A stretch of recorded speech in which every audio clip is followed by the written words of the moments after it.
नमस्कार मेरे प्यारे भक्तों और श्रद्धालु जनों। आज हम आपको सुनाने जा रहे हैं एक ऐसी रहस्यपूर्ण, भावनात्मक और शास्त्र सम्मत कथा जो हर मनुष्य को जाननी चाहिए कि मृत्यु के बाद आत्मा की 13 दिन की यात्रा, जैसा कि स्वयं भगवान विष्णु ने गरुड़ जी को बताया है। अगर आप भी जानना चाहते हैं कि मृत्यु के बाद आत्मा कहाँ जाती है, क्या अनुभव करती है और कैसे उसके कर्म तय करते हैं, उसका अगला पड़ाव कि उसका अगला जन्म होगा कि नहीं होगा, तो कृपया इस कथा को अंत तक ध्यान से सुनिए। और अगर आपको यह ज्ञान उपयोगी और भावुक लगे तो चैनल को लाइक सब्सक्राइब करना ना भूलें। दोस्तों, गरुड़ पुराण के अनुसार जब इंसान इस दुनिया को छोड़ता है तो उसकी आत्मा 13 दिन तक भटकती है और वह कैसा महसूस करती है, उसे कौन कौन से दुख या आशा के क्षण मिलते हैं। जब किसी जीव की मृत्यु होती है तो उसके घर में रोना पीटना, शोक अफसोस का माहौल होता है, लेकिन उस मृत शरीर के अंदर जो आत्मा थी वो सब देख रही होती है। पहले दिन आत्मा को ये समझ ही नहीं आता कि वो मर चुकी है। वो अपने शरीर के पास खड़ी रहती है, सोचती है क्या मैं सपना तो नहीं देख रही, परंतु उसकी बात कोई नहीं सुनता। वो सबको पुकारती है, माँ मुझे देखो मैं जिंदा हूँ, भाई देखो, बच्चों को पुकारती है, लेकिन उसे कोई उत्तर प्राप्त नहीं होता। दूसरे दिन आत्मा को अपना परिवार रोता हुआ दिखता है। वह अपने बच्चों को, पत्नी को, माँ बाप को दिलासा देना चाहती है, पर धीरे धीरे उसे समझ आने लगता है कि वो अब इस दुनिया की नहीं रही। अब वो एक केवल परछाई बन चुकी है जिसका कोई भी अस्तित्व नहीं होता, लेकिन वह फिर भी इस बात को मानने के लिए तैयार नहीं होती। तीसरे दिन उसकी भूख प्यास चरम पर होती है, क्योंकि आत्मा को भी भूख प्यास लगती है, लेकिन उसे कुछ भी नहीं मिलता।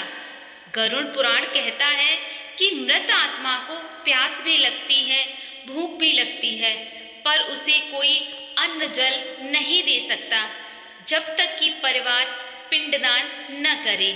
चौथे से 7वें दिन तक आत्मा अपने जीवन के पुराने कर्मों को याद करने लगती है। वो पछताती है, काश मैं भगवान का नाम ज़्यादा लेता, काश मैंने अपने कर्मों में छल धोखा मोह न किया होता, काश मैंने तुलसी के पास दीपक जलाया होता, गौ माता को रोटी खिलाई होती।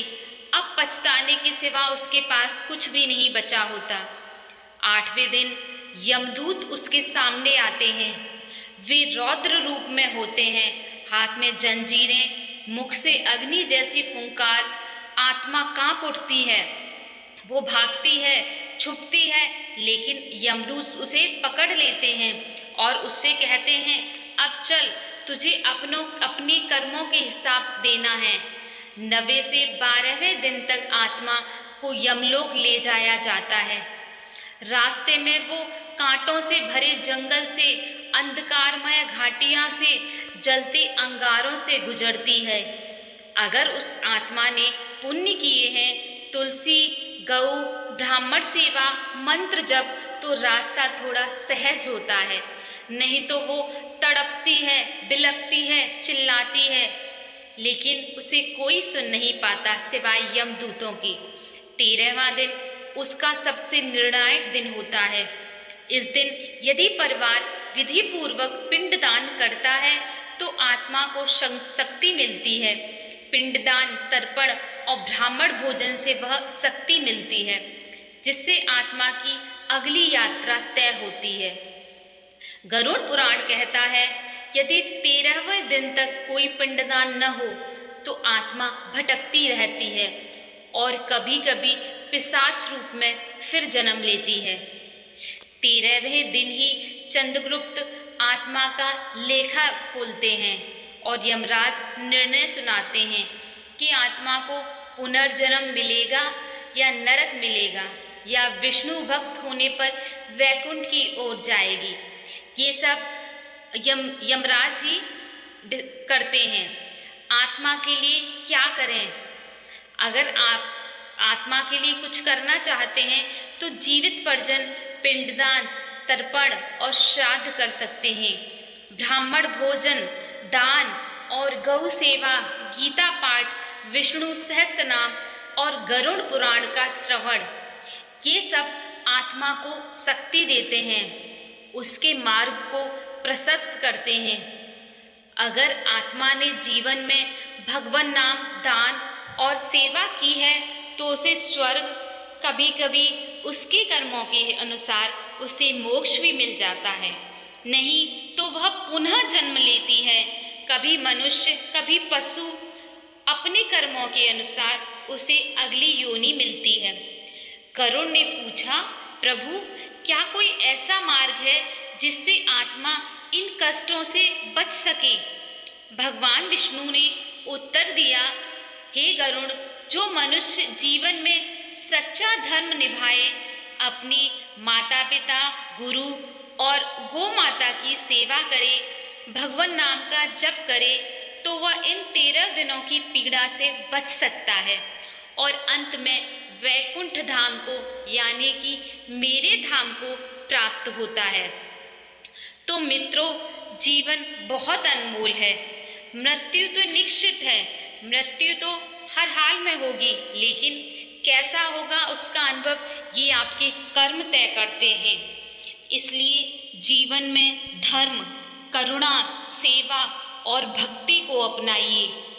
आज की इस गरुड़ पुराण कथा से यदि आपको कुछ सीख, भाव या प्रेरणा मिली हो तो कृपया इस वीडियो को लाइक करें, चैनल को सब्सक्राइब करना बिल्कुल भी ना भूलें और हाँ, इस कथा को ज़्यादा से ज़्यादा लोगों तक पहुँचाएं, अपने प्रियजनों तक पहुँचाएं, क्योंकि आपके एक शेयर से किसी आत्मा के मोक्ष का कारण बन सकता है, क्योंकि वह मनुष्य जान सकता है कि हमें आगे कौन से कर्म करने चाहिए। वो फिर अपने जीवन को बदल सकता है कि मेरे लिए क्या ठीक होगा और क्या ठीक नहीं होगा। जय श्री हरि, जय श्री हरि, जय श्री हरि।